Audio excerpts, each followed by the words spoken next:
Welcome to my podcast. This is a review of the Retrievals podcast. I call it She Had Reckless Disregard.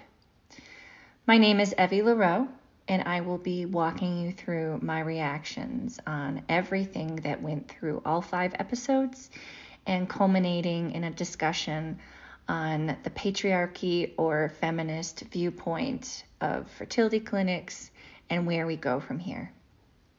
The podcast that I'm reviewing is called The Retrievals. Retrievals refers to the act of removing.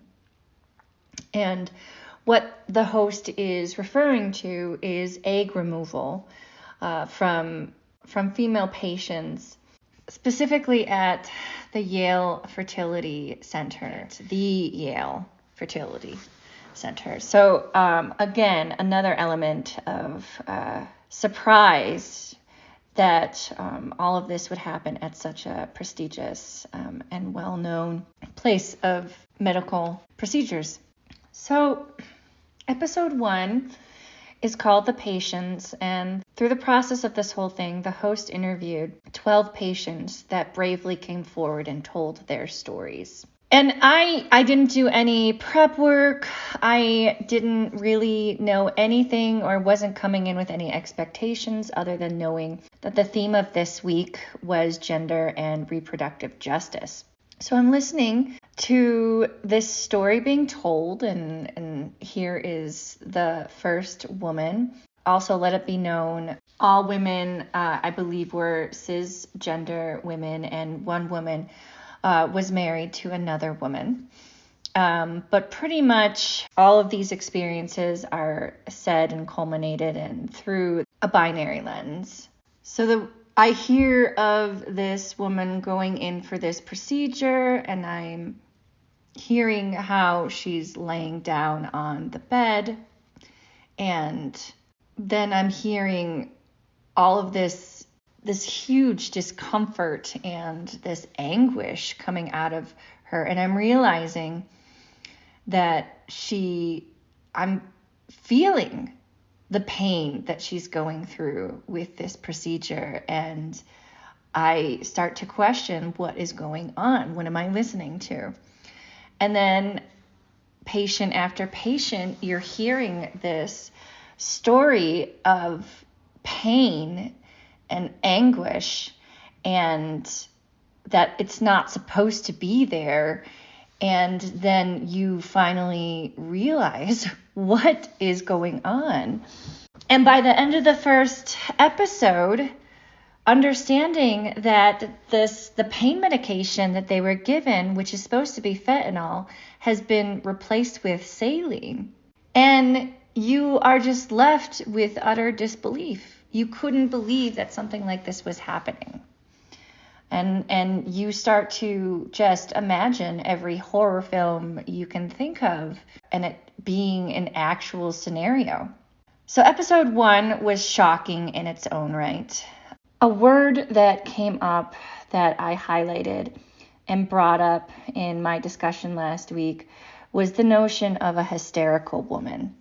And all of these concepts of not being believed, and it going back to this concept of false narratives and rationalizing absurdities. And it really just got me going on, my feminist flag was just disrupted and angry, and being left with this staggering notion that Yale, of all places, had such a lack of accountability for what was going on. So then in episode 2, it's called The Nurse, and we find out exactly who this person was who was stealing fentanyl and replacing the tubes with saline. It becomes even more real. The accountability, the person in charge, every notion of this is just unfathomable. When this initially happened and all of the news came out and the patients realized that it wasn't all in their head, that they weren't hysterical women, that their pain was actualized, they still came at it from kind of an understanding point of view, that this nurse, whose name is Donna, they kind of felt bad for her, or they gave her excuses, and just were wondering, what must she be going through in her mental health that she would get to a place where she would do something like this. And that was hard for me to swallow, because we're getting the back end of this story, and I think if you're wrapped up in it, you don't want to think these really horrible things that someone would purposely do. And then a whole different horror movie and scene comes into your vision while listening to this. You see this nurse holding a patient's hand, screaming, saying something is wrong, that they can feel everything. And she, knowing that she was Nurse Ratched, and looking at them and saying, shh, it's okay. Everything, this is common. This is normal. It was so fucked up to hear. At the end of episode 2, I just kept on thinking, well, what would Donna say? Like, how has she responded to this? What could she possibly say to get her out of this completely implicating scenario?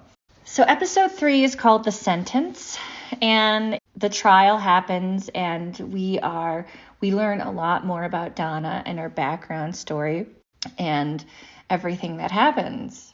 So we hear about Donna and her originally being from a smaller town in Connecticut, that she was in a bad marriage, that her husband was abusive, that she has 3 kids. It is a sympathy card. And everyone is still kind of leaning towards Donna until we find out that she herself was a patient of infertility services. And everything, that was such a game changer. Any sympathy or understanding towards Donna and her mental health completely get thrown out the window. She becomes our sole focus for everything wrong with the system. And so we are grossly disappointed when we hear the outcome, when we hear the sentence of this reigning. And what has come is that Donna was sentenced to only weekends in prison. It is a minimal sentence for a very short amount of time in consideration for everything that has happened. And it was given to her so that she could take care of her children during the week, because it was thought that her husband was a threat, although he is currently trying to gain custody of the kids, and that's a completely different story. But, when you hear something like this, I mean, my whiteness just shrivels in a corner, and I am just so embarrassed, because if that's not the epitome of white privilege, I just don't know what is. Yale has yet, by episode 3, to take any real accountability. Donna is literally receiving a get out of jail free card. And it's disgusting. And we are left with all of these victims being scarred and ultimately unheard and not believed. Last week, we were supposed to either read 2 other articles, one by Judith Butler, listen to the first 3 podcasts. So obviously I listened to the podcasts, and Lauren Ote commented on my initial response last week. And she said, "Hi, Evie. These podcasts were crazy. I could not believe that malpractice and complete disregard for human life going on at this place. I really enjoyed reading your take on these podcasts, especially how you mentioned the white privilege shown to some of the patients there. I found it really interesting that the nurses and doctors just assumed the women were exaggerating or that they were hysterical. I think the point made by Judith Butler when she states, there are people who reproduce, they need health care, is especially important when considering how these women were treated." So in episode 4, we finally look at Yale Fertility Center. It's called The Clinic. And two questions are really posed at the beginning of the podcast.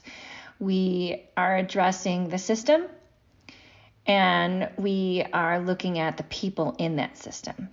Ultimately, what we are experiencing and listening to is how a corporate political system is set up to smooth things over, so to say.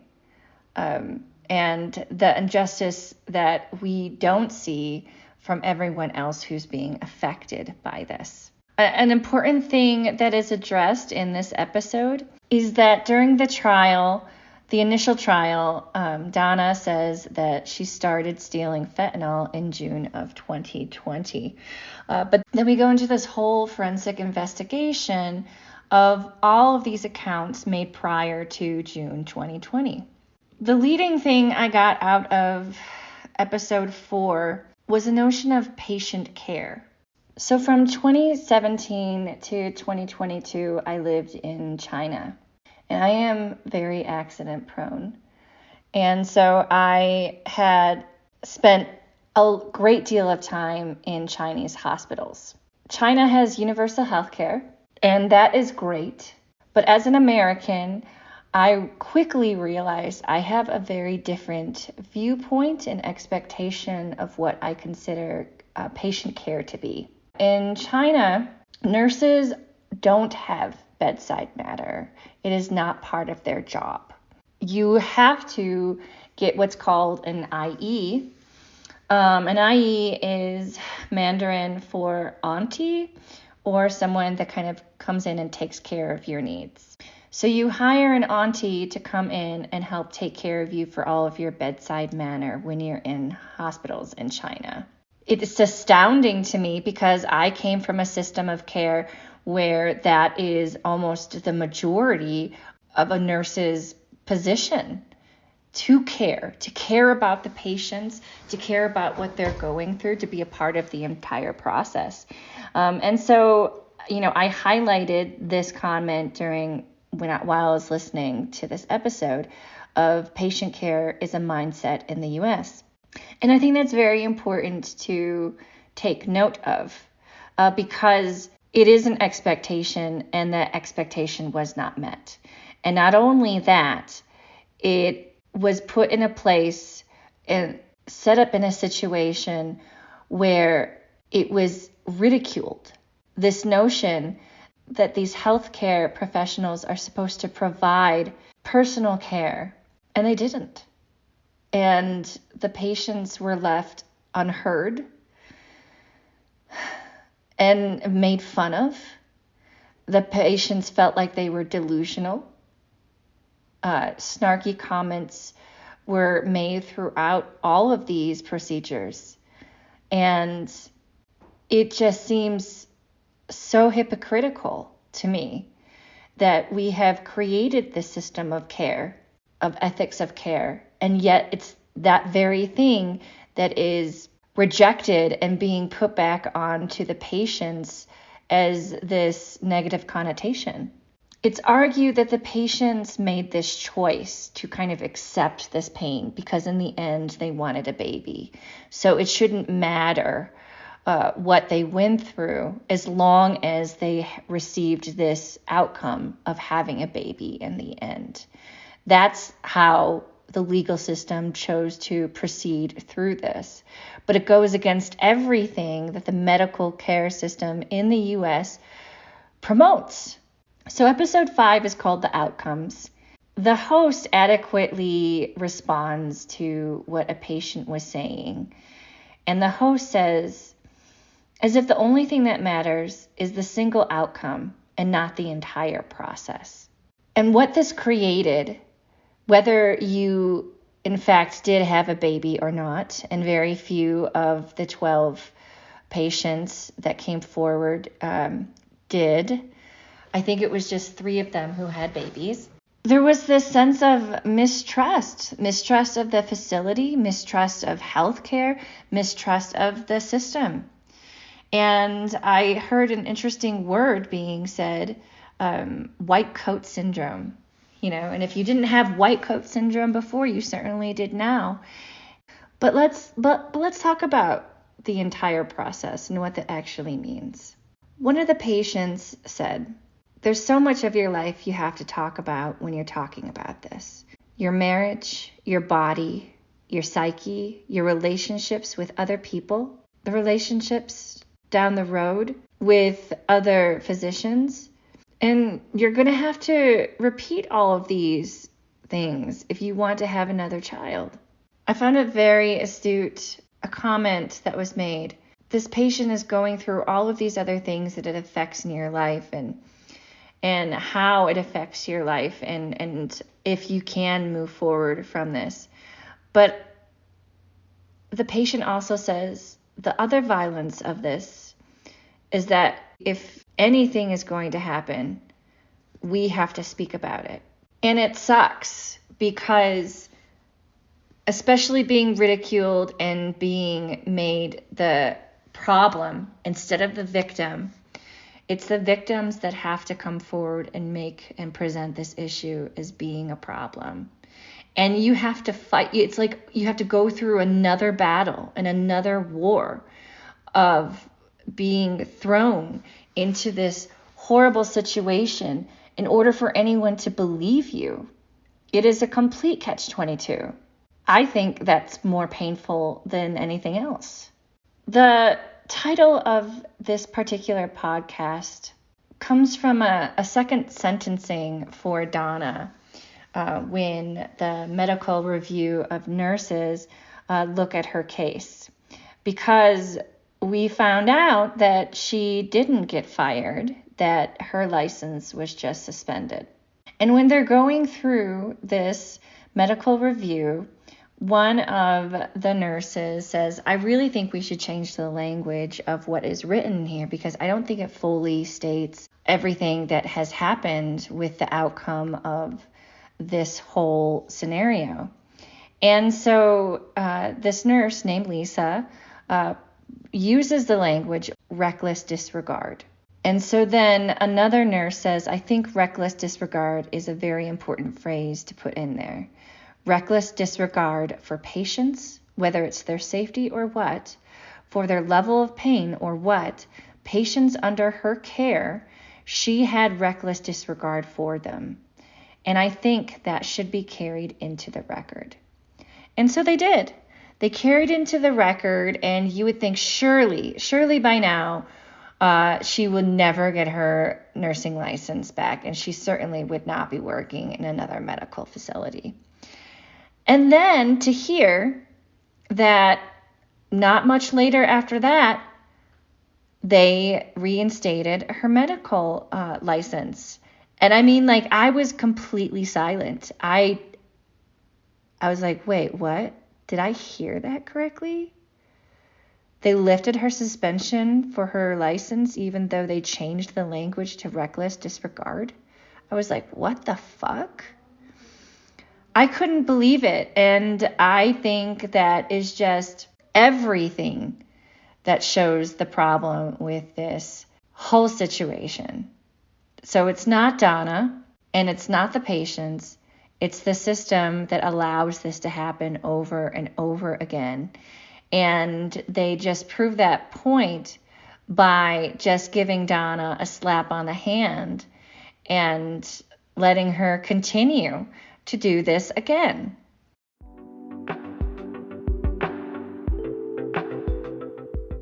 What I really want to talk about is something that the host brought up.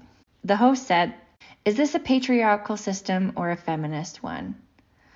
On the one hand, you have a top-down system that frankly was designed by men. There's tons of drugs and doctors telling you what to do with your body. On the other hand, being able to decide when and how to have a baby and the possibilities that fertility medicine opens up for patients in all kinds of situations. This is also reproductive freedom, if you have the access to it. Being a fertility patient is both a privilege and a trial. It involves both obedience and agency, both submission and control. There are a lot of polarities here, a lot of ambivalence. And after I heard that, I was like, oh my gosh, there is just way too much to unpack there. That could be everything. That is the paper, that is the discussion. That is where we are taken, because we do see that it is a part of the system, that is not a part of any individual person.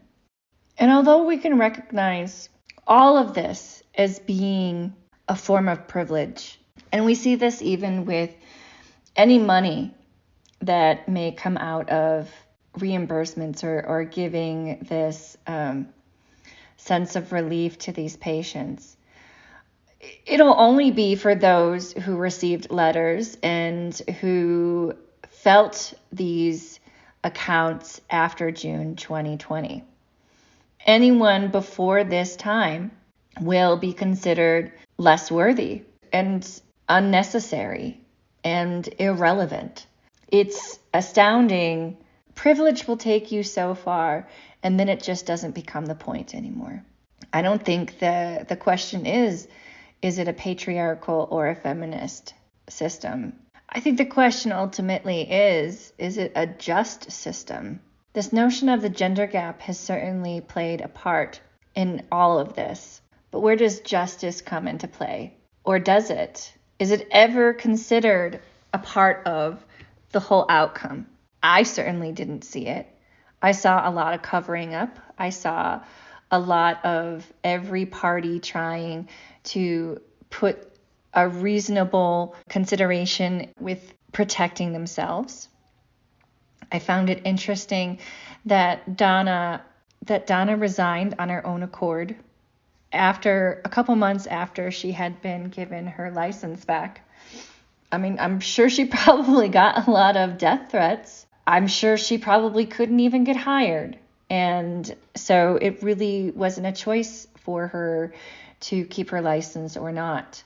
I see the power of media and getting something out because of an unjust system. But throughout this entire process, nothing was put into place.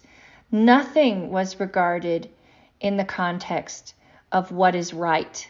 It's certainly obvious that no one won from the outcome of this whole scenario. And I don't think it's over. Maybe that is the justice. Maybe that's where we define what justice is if it continues and we don't let this issue die and we make progress moving forward on why and how we want to do things, and we start to acknowledge who it affects. Maybe reckless disregard is something that we'll consider as being a liable thing.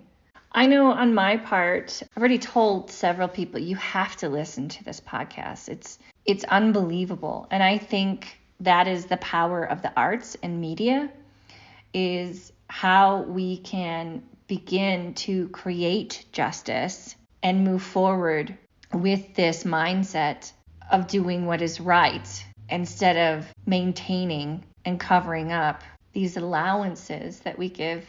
But the one patient was correct. The sad truth is that it is the victims that have to come forward and retell this story in order for it to be believed and heard. These painful stories have to be reproduced in order to be heard. Ultimately, we see the arts give justice when the system is broken. Thank you for listening to my reactions to these 5 podcasts. I know I worked through a lot of stuff giving my reactions. I know I am not finished processing and thinking about this. And my part is in voicing everything that I heard to as many people as I can. Thank you.